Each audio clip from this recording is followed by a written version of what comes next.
श्री शिवाय नमस्तुभ्यम। भोलेनाथ की कृपा आप सभी भक्तों पर हमेशा बनी रहे। तो आइए आज सुनते हैं सोमवार व्रत की कथा। तो आप सभी भक्तजन भगवान की पूर्ण कृपा पाने के लिए पूरी कथा अवश्य सुने। आधा अधूरी कथा पूर्ण फलदायी नहीं होता है। तो आइए श्रवण करते हैं कथा। तो एक बार प्रेम से बोलिए, शंकर भगवान की जय हो, गणेश भगवान की जय हो। प्राचीन काल में समुद्र के निकटवर्ती प्रदेश में एक वास्कल नामक ग्राम था, जहाँ वैदिक धर्म से विमुख महापापी द्विज निवास करते थे। वे सब के सब बड़े दुष्ट थे। उनका मन दूषित विषय भोगों में ही लगा रहता था। वे न देवताओं पर विश्वास करते थे न भाग्य पर। वे सभी कुटिल वृत्ति वाले किसानी करते और भांति भांति के घातक अस्त्र शस्त्र रखते थे। वे व्यभिचारी और खल थे। ज्ञान, वैराग्य तथा सद्धर्म का सेवन ही मनुष्य के लिए परम पुरुषार्थ है, इस बात को वे बिल्कुल ही नहीं जानते थे। वे सभी पशु बुद्धि वाले थे। जहाँ के द्विज ऐसे हों, वहाँ के अन्य वर्णों के विषय में क्या कहा जाए। अन्य वर्णों के लोग भी उन्हीं की भांति कुशील विचार रखने वाले, स्वधर्म एवं विमुख एवं खल थे। वे सदा कुकर्म में लगे रहते और नित्य विषय भोगों में ही डूबे रहते थे। वहाँ की सब स्त्रियां भी कुटिल स्वभाव की थीं, स्वेच्छाचारणी, पापासक्त, कुत्सित विचार वाली और बेविचारणी थी। वे सद्व्यवहार तथा सदाचार से सर्वदा शून्य है। इस प्रकार वहाँ दुष्टों का ही निवास था। उस वास्कल नामक ग्राम में किसी समय एक बिंदुक नामधारी ब्राह्मण रहता था। वह बड़ा अधम था, दुरात्मा और महापापी था। यद्यपि उसकी स्त्री बड़ी सुंदरी थी, तो भी वह कुमार्ग पर ही चलता था। उसकी पत्नी का नाम चंचुला था। वह सदा उत्तम धर्म के पालन में लगी रहती थी, तो भी उसे छोड़कर वह दुष्ट ब्राह्मण वैश्यागामी हो गया था। इस तरह कुकर्म में लगे हुए उस बिंदु के बहुत वर्ष व्यतीत हो गए। उसकी स्त्री चंचुला काम से पीड़ित होने पर भी स्वधर्म नाश के भय से क्लेश सह कर भी दीर्घ काल तक अपने धर्म से भ्रष्ट नहीं हुई, परंतु दुराचारी पति के आचरण से प्रभावित हो आगे चलकर वह स्त्री भी दुराचारणी हो गई। इस तरह दुराचार में डूबे हुए उन मूढ़ चित्त वाले पति पत्नी का बहुत सा समय व्यर्थ बीत गया। तदंतर शूद्र जाति वैश्य का पति बना हुआ वह दूषित बुद्धि वाला दुष्ट ब्राह्मण बिंदु समय अनुसार मृत्यु को प्राप्त हो नरक में जा पड़ा। बहुत दिनों तक नरक के दुख भोग कर वह मूढ़ बुद्धि पापी विंध्य पर्वत पर भयंकर पिशाच हुआ।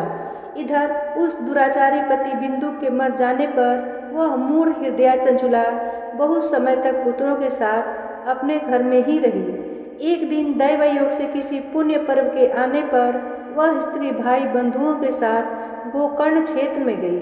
तीर्थ यात्रियों के संग से उसने भी उस समय जाकर किसी तीर्थ के जल में स्नान किया। फिर वह साधारणतया मेला देखने की दृष्टि से बंधुजनों के साथ यत्र तत्र घूमने लगी। घूमती घामती किसी देव मंदिर में गई और वहाँ उसने एक दैवज्ञ ब्राह्मण के मुख से भगवान शिव की परम पवित्र एवं मंगलकारिणी उत्तम पौराणिक कथा सुनी। कथावाचक ब्राह्मण कह रहे थे कि जो स्त्रियां पर पुरुषों के साथ व्यभिचार करती हैं, वे मरने के बाद जब यमलोक में जाती हैं, तब यमराज के दूत उनकी योनि में तपे हुए लोहे का परिग डालते हैं। पौराणिक ब्राह्मण के मुख से यह वैराग बढ़ाने वाली कथा सुनकर चंचुला भय से व्याकुल हो वहाँ कांपने लगी। जब कथा समाप्त हुई और सुनने वाले सब लोग वहाँ से बाहर चले गए, तब भयभीत नारी एकांत में शिव पुराण की कथा बाँचने वाले उन ब्राह्मण देवता से बोली। चंचुला ने कहा, ब्राह्मण, मैं अपने धर्म को नहीं जानती थी, इसलिए मेरे द्वारा बड़ा दुराचार हुआ है। स्वामी, मेरे ऊपर अनुपम कृपा करके आप मेरा उद्धार कीजिए। आपके वैराग्य रस से ओतप्रोत इस आज के प्रवचन को सुनकर मुझे बड़ा भय लग रहा है। मैं कांप उठी हूँ और मुझे इस संसार से वैराग्य हो गया है। मुझ मूढ़ चित्त वाली पापिनी को धिक्कार है। मैं सर्वथा निंदा के योग्य हूँ, कुत्सित विषयों में ही फंसी हुई हूँ और अपने धर्म से विमुख हो गई हूँ। हाय, न जाने किस किस घोर कष्टदायक दुर्गति में मुझे पड़ना पड़ेगा और वहाँ कौन बुद्धिमान पुरुष कुमार्ग में मन लगाने वाली मुझ पापिनी का साथ देगा। मृत्यु काल में उन भयंकर यमदूतों को मैं कैसे देखूंगी, जब वे बलपूर्वक मेरे गले में फंदे डालकर मुझे बांधेंगे, तब मैं कैसे धीरज धारण कर सकूंगी। नरक में जब मेरे शरीर के टुकड़े टुकड़े किए जाएंगे, उस समय विशेष दुख देने वाली उस महायातना को मैं वहाँ कैसे सहूंगी। हाय, मैं मारी गई, मैं जल गई, मेरा हृदय विदीर्ण हो गया और मैं सब प्रकार से नष्ट हो गई, क्योंकि मैं हर तरह से पाप में ही डूबी रही हूँ। ब्राह्मण, आप ही मेरे गुरु, आप ही माता और आप ही पिता हैं। आपकी शरण में आई हुई मुझ दीन अबला का आप ही उद्धार कीजिए, उद्धार कीजिए। सूत जी कहते हैं, शौनक, इस प्रकार खेद और वैराग्य से युक्त हुई चंचुला ब्राह्मण देवता के दोनों चरणों में गिर पड़ी। तब उन बुद्धिमान ब्राह्मण ने कृपा पूर्वक उसे उठाया और इस प्रकार कहा। ब्राह्मण बोले, नारी, सौभाग्य की बात है कि भगवान शंकर की कृपा से शिव पुराण की इस वैराग्य युक्त कथा को सुनकर तुम्हें समय पर चेत हो गया है। ब्राह्मण पत्नी, तुम डरो मत, भगवान शिव की शरण में जाओ। शिव की कृपा से सारा पाप तत्काल नष्ट हो जाता है। मैं तुमसे भगवान शिव की कीर्ति कथा से युक्त उस परम वस्तु का वर्णन करूंगा, जिससे तुम्हें सदा सुख देने वाली उत्तम गति प्राप्त होगी। शिव की उत्तम कथा सुनने से ही तुम्हारी बुद्धि इस तरह पश्चाताप से युक्त एवं शुद्ध हो गई है, साथ ही तुम्हारे मन में विषयों के प्रति वैराग्य हो गया है। पश्चाताप ही पाप करने वाले पापियों के लिए सबसे बड़ा प्रायश्चित है। सत्पुरुषों ने सबके लिए पश्चाताप को ही समस्त पापों का शोधक बताया है। पश्चाताप से ही पापों की शुद्धि होती है। जो पश्चाताप करता है वही वास्तव में पापों का प्रायश्चित करता है, क्योंकि सत्पुरुषों ने समस्त पापों की शुद्धि के लिए जैसे प्रायश्चित का उपदेश किया है, वह सब पश्चाताप से ही संपन्न हो जाता है। जो पुरुष विधि पूर्वक प्रायश्चित करके निर्भय हो जाता है, पर अपने कुकर्म के लिए पश्चाताप नहीं करता, उसे प्रायः उत्तम गति नहीं प्राप्त होती, परंतु जिसे अपने कुकृत्य पर हार्दिक पश्चाताप होता है, वह अवश्य उत्तम गति का भागी होता है। इसमें संशय नहीं है। इस शिव पुराण की कथा सुनने से जैसी चित्त शुद्धि होती है, वैसी दूसरे उपायों से नहीं होती। जैसे दर्पण साफ करने पर निर्मल हो जाता है, उसी प्रकार इस शिव पुराण की कथा से चित्त अत्यंत शुद्ध हो जाता है। इसमें संशय नहीं है। मनुष्यों के शुद्ध चित्त में जगदम्बा पार्वती सहित भगवान शिव विराजमान रहते हैं। इसमें वह विशुद्ध आत्मा पुरुष श्री श्याम सदाशिव के पद को प्राप्त होता है।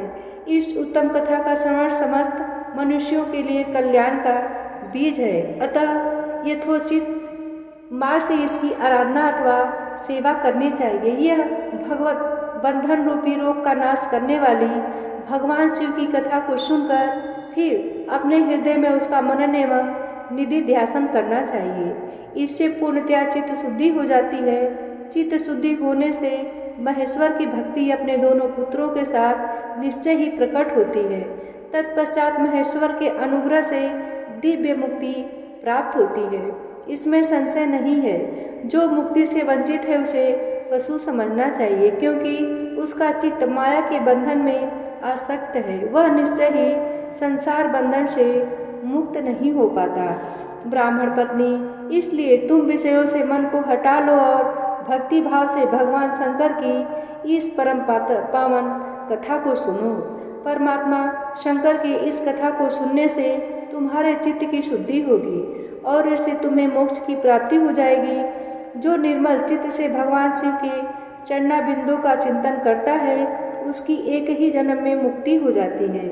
यह मैं तुमसे सत्य सत्य कहता हूँ। सूत जी कहते हैं, शौनक, इतना कहकर वे श्रेष्ठ शिव भक्त ब्राह्मण चुप हो गए। उनका हृदय करुणा से आर्द्र हो गया था। वे शुद्ध चित्त महात्मा भगवान शिव के ध्यान में मगन हो गए। तदंतर बिंदु की पत्नी चंचुला मन ही मन प्रसन्न हो उठी।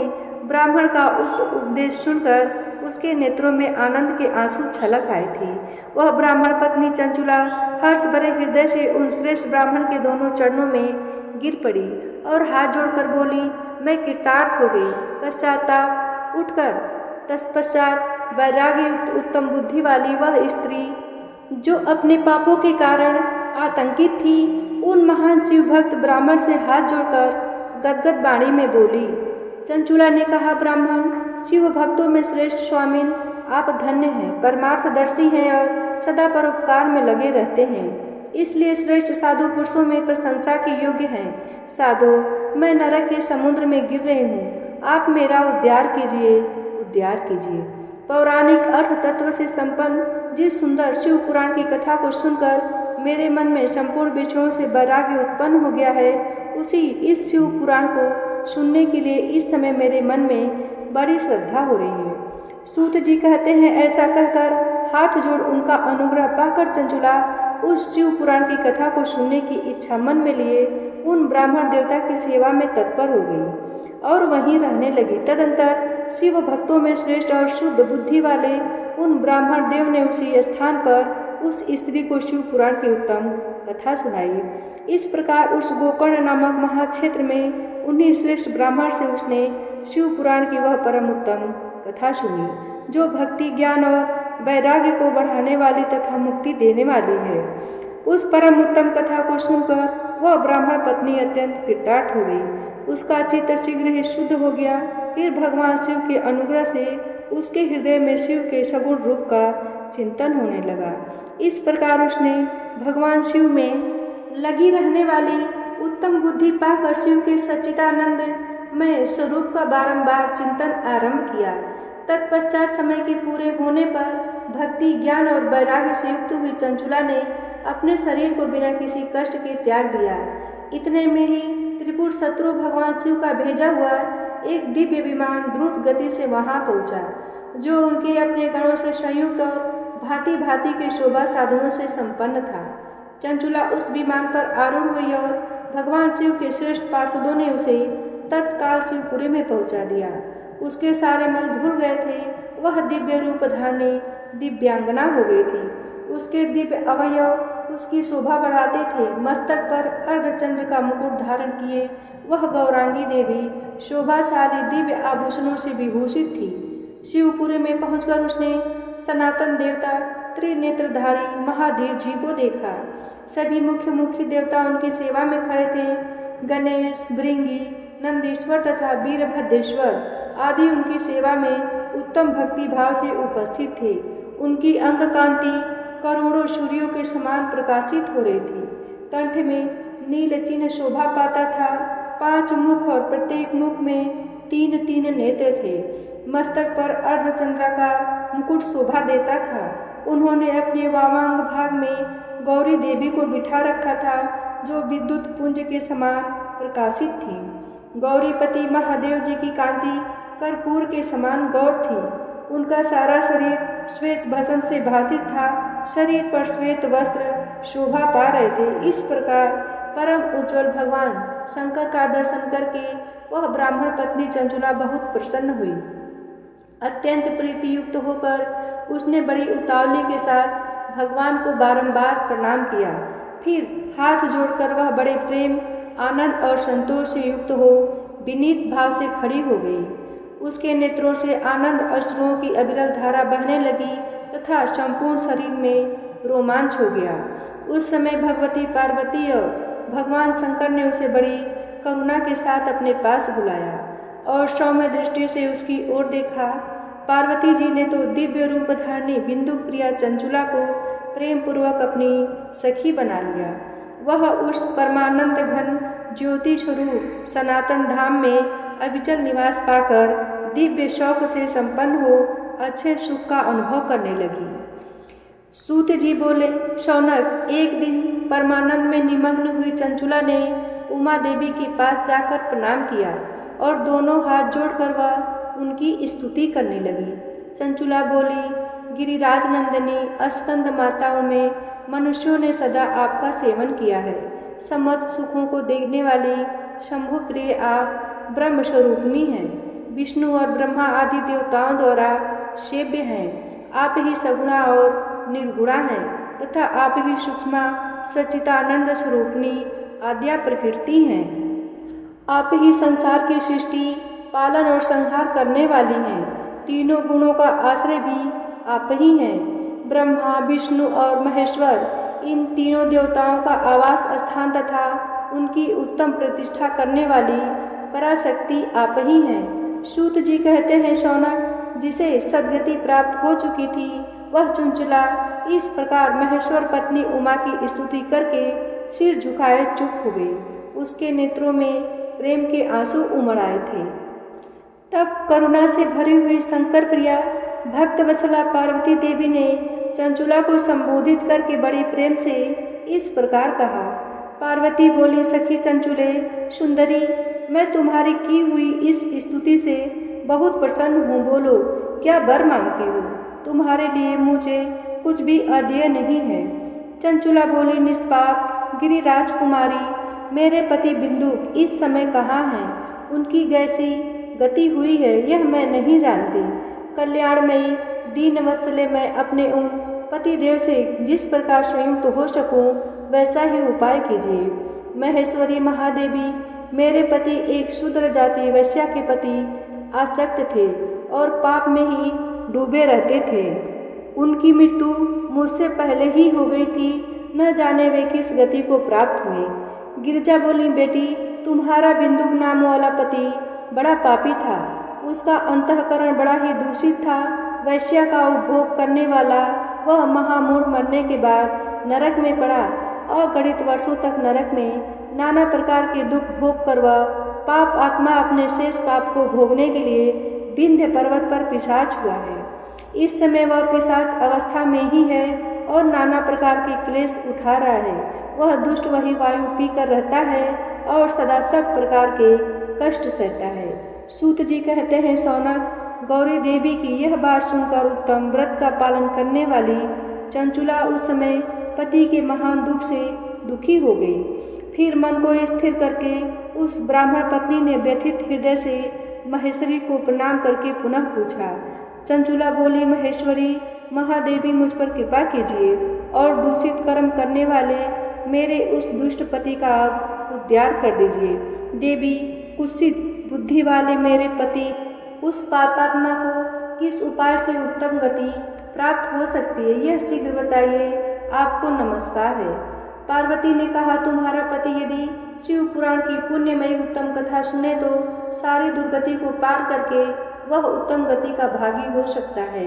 अमृत के समान मधुर अक्षरों से युक्त गौरी देवी का यह वचन आदर पूर्वक सुनकर चंचुला ने हाथ जोड़कर मस्तक झुकाकर उन्हें बारंबार प्रणाम किया और अपने पति के समस्त पापों की शुद्धि तथा उत्तम गति की प्राप्ति के लिए पार्वती देवी से यह प्रार्थना की कि मेरे पति को शिव पुराण सुनाने की व्यवस्था होनी चाहिए।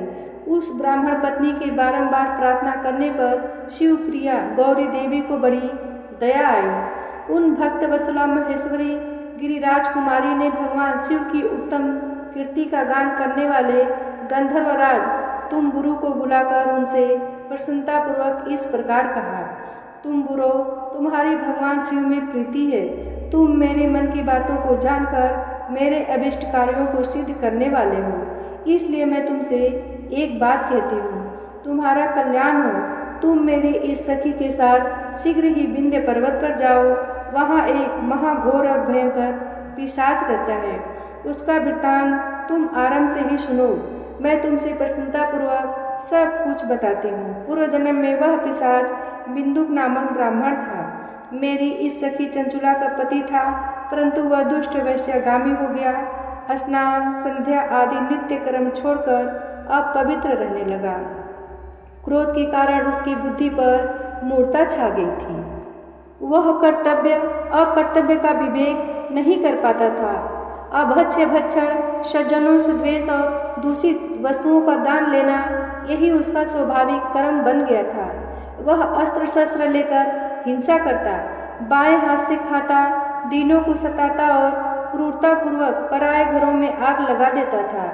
चांडालों से प्रेम करता और प्रतिदिन वैश्या के संपर्क में रहता था। बड़ा दुष्ट था। वह पापी अपनी पत्नी का परित्याग करके दुष्टों के संग में ही आनंद मनाता था। वह मृत्यु पर्यंत दुराचार में ही फंसा रहा। फिर अंतकाल आने पर उसकी मृत्यु हो गई। वह पापियों के भोग स्थान घोर यमपुर में गया और वहाँ बहुत से नरकों का उपभोग करके वह दुष्ट आत्मा जीव इस समय विंध्य पर्वत पर पिशाच बना हुआ है। वही वह दुष्ट पिशाच अपने पापों का फल भोग रहा है। तुम उसके आगे यत्नपूर्वक शिव पुराण की उस दिव्य कथा का प्रवचन करो जो परम पुण्यमयी तथा समस्त पापों का नाश करने वाली है। शिव पुराण की कथा का श्रवण सबसे उत्कृष्ट पुण्य कर्म है। उससे उसका हृदय शीघ्र ही समस्त पापों से शुद्ध हो जाएगा और वह प्रेत योनि का परित्याग कर देगा। उस दुर्गति से मुक्त होने पर बिंदु नामक पिशाच को मेरी आज्ञा से विमान पर बिठाकर तुम भगवान शिव के समीप ले आओ। सूत जी कहते हैं, सौनक, महेश्वरी उमा के इस प्रकार आदेश देने पर गंधर्वराज तुम्बरु मन ही मन बड़े प्रसन्न हुए। उन्होंने अपने भाग्य की सराहना की। तत्पश्चात उस पिशाच की सती साध्वी पत्नी चंचुला के साथ विमान पर बैठकर नारद की प्रिय मित्र तुम्बरु वेगपूर्वक विंध्याचल पर्वत पर गए। जहाँ वह पिशाच रहता था वहाँ उन्होंने उस पिशाच को देखा। उसका शरीर विशाल था, ठोड़ी बहुत बड़ी थी। वह कभी हंसता, कभी रोता और कभी उछलता था। उसकी आकृति बड़ी विकराल थी। भगवान शिव की उत्तम कीर्ति का गान करने वाले महाबली तुम्बरु ने उस अत्यंत भयंकर पिशाच को पांसों द्वारा बांध लिया। तदंतर तुम्बरु ने शिव पुराण की कथा बांटने का निश्चय करके महोत्सव युक्त स्थान और मंडप आदि की रचना की। इतने दिन में ही संपूर्ण लोकों में बड़े वेग से यह समाचार फैल गया कि देवी पार्वती की आज्ञा से एक पिशाच का उद्धार करने के उद्देश्य से शिव पुराण की उत्तम कथा सुनाने के लिए तुम्बरु विंध्य पर्वत पर गए हैं। फिर तो उस कथा को सुनने के लोभ से बहुत से देवर्षि भी शीघ्र ही वहां जा पहुँचे। आदरपूर्वक शिव पुराण सुनने के लिए आए हुए लोगों का उस पर्वत पर बड़ा अद्भुत और कल्याणकारी समाज जुट गया। फिर तुम्बरु ने उस पिशाच को पासों से बांधकर आसन पर बिठाया और हाथ में बीड़ा लेकर गौरीपति की कथा का गान आरंभ किया। पहली अर्थात विद्येश्वर संगीता से लेकर 7वीं वायु संगीता तक महात्म्य सहित शिव पुराण की कथा को उन्होंने स्पष्ट वर्णन किया। 7 संगीताओं सहित शिव पुराण का आदरपूर्वक श्रवण करके वे सभी श्रोता पूर्णतः कृतार्थ हो गए। उस परम पुण्यमय शिव पुराण को सुनकर उस पिशाच ने अपने सारे पापों को धोकर उस पैशाचिक शरीर को त्याग दिया। फिर तो शीघ्र ही उसका रूप दिव्य हो गया, अंग कांति गौरवर्ण की हो गई।